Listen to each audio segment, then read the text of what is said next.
we're going to move on to Panthers Giants. That is next up, and I'm not scared. When I said this on the radio today, they were just eyes popped out of their heads. But I'm on the Giants +3, and the market looked like it wasn't going to stick around 3, and Pinnacle's moved it to 2.5. The 2.5 is very juiced at Pinnacle, -123. So that doesn't give me a ton of confidence. Let's see, when did it move to 2.5? Oh, wow. No, it's been there for a while. So it looks like Pinnacle will possibly move it back to 3. I'm on the Giants here, and this is another spot where I felt like I could abuse what people had seen last week. Only 22% of tickets are on the Giants, but 52% of the cash. So big bets coming in on them. Also, 43% of tickets on the over and 99% of cash. Now, another 60, 80,000 tickets are going to come in on this game, and we'll have a better feel for it at this point.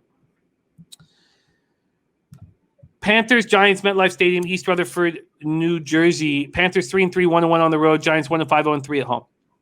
Carolina comes in off 34-28 home loss in overtime to the Vikings. 3-0 with Christian McCaffrey, 0-3 without him. Darnold was just 17 of 41, 207 yards, 1 TD, 1 interception. He also ran 4 times for 48 yards, but he lost the fumble. DJ Moore caught 5 passes for 73 yards, and it felt like the receivers had the yips. Robbie Anderson caught a TD pass, but caught just 3 passes after being targeted 11 times. Moore and Anderson combined for 6 of Carolina's 8 drops, and Moore also turned the ball over with a fumble. Chuba Hubbard did his best, and he's been doing his best to replace McCaffrey. I mean, it's a tough job. 16 carries for 61 yards and a touchdown. Keith Taylor, man, all over the field. 10 tackles, 3 passes deflected. They couldn't apply pressure on Cousins. 0 sacks and just 3 quarterback hits, and I know the Giants' offensive line is ailing. Andrew Thomas was just placed on IR, and Brendan Bredesen inactive, listed as questionable. But I don't – when the Panthers were applying all this pressure, I didn't quite understand how they were able to do it. I didn't feel like that front seven was that dynamic and scary. And now they're not – now they're looking more like the way I expected them. This defense allowed the Vikings to put up 571 yards. Now, Stephon Gilmore expected to practice this week. He could be back in the lineup. Dennis Garcia says New York Giants +3 might be my biggest play of the week. Wrong team favored. God, I like to see that. Dennis Trusty said check the Giants team total money coming in. Maybe that could be a look. Dennis Garcia says, I mean, you always have to think about it because it's the Giants, but how on earth is Carolina -3 on the road? The real Jolly Roger says Giants are trash. Sean Thompson says Panthers still much better team with or without McCaffrey. They should come focused. We got Alex Ramirez in the house. Thank you for joining us.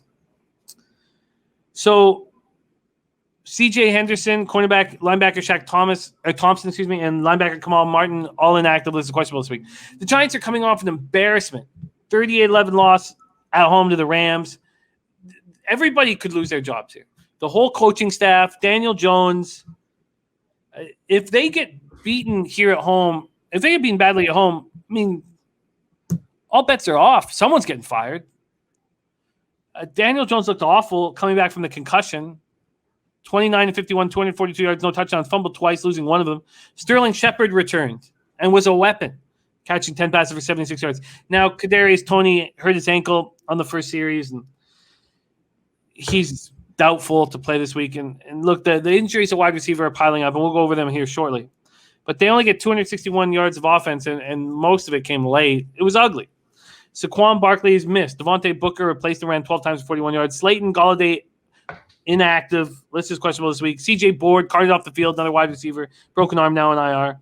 They couldn't get pressure on Stafford. Sacked him twice, hit him 4 times. But for me, taking a team like the Giants to bounce back here when clearly sharp money's on them was easy. We'll see if it blows up in my face. But and then when I mentioned it on Rob Mike Richards show, their eyes popped out of their head. I don't know how you could do that. But for me, I find this was not a difficult bet to make. I did think it was going to end up at 2.5. I think money will keep coming in on the Giants personally. And I think the Giants can stay within the field goal against this Panthers squad. Bebsie, take it away, Panthers Giants. Look, I I understand your look. I guess it makes sense to a degree. I just couldn't do it myself.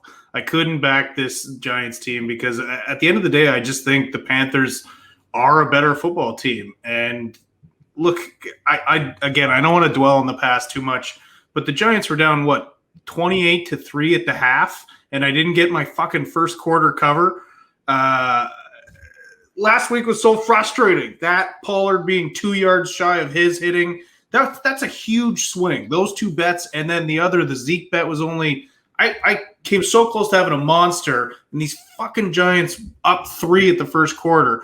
I just don't think this Giants team is very good. I still think they don't like Joe Judge for the shit he pulled in the summer, having him run laps for hours because they had a brawl and Daniel Jones was at the bottom of it. I think Daniel Jones might still be hurt from that brawl.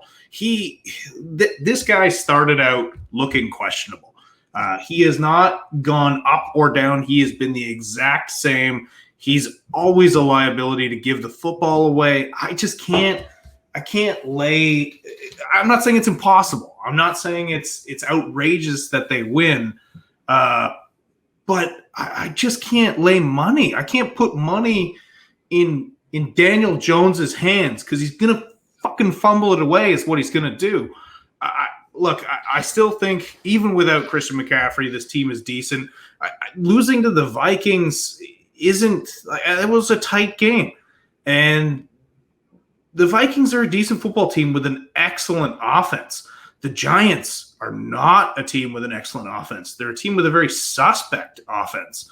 Their defense has got some pieces and they play all right at times, but this, even on the road, even though the Carolina Panthers have dropped 3 in a row, I still think, for me, I'm not going to bet it, but that would be my play. I just can't – I can't support your choice on this one, Jimmy. I'm not going to bet against you, but I don't have the stones to do that. I will love to revisit this if you hit it because I think that'll be a clairvoyant look. I just don't see it myself. What the hell's going on with Evan Ingram? Is he a bust? Is he a bum? He's the Daniel Jones at tight ends. Rookie season. He showed flashes of being great. And then he fucks things up all the time. He drops easy passes. He makes magnificent catches. You know who used to do that? You remember our boy Brandon Lloyd from back in the day? Brandon Lloyd, his highlight reel, you'd think he was the greatest receiver of all time. But if you watched a full game of him, you'd see him drop easy shit and look dumb. That's Evan Ingram. Evan Ingram, he's got so much talent, and yet he does not deliver time and again. I thought that he was going to become a major player here with the injuries at wide receiver, and we'll see a lot of people against this spot, and we'll see. This wasn't a hard bet for me to make either. Look, I get the logic behind the look. I truly obviously I want you to hit it, Jimmy, but I can't endorse backing Daniel Jones ever. Yeah, Morgan Spooner says, I love the Giants, but they're not worth your money. And Big Joe Bet says, don't bet a sinking ship. Don't bet a sinking ship. Here, very, very quickly, I know we got to move on, but what is your expectation of Daniel Jones's career? Is he a starting quarterback in 5 years in the NFL? Absolutely not. Is he a starting quarterback in 3 years? Absolutely not. Is he a starting quarterback next year? Maybe.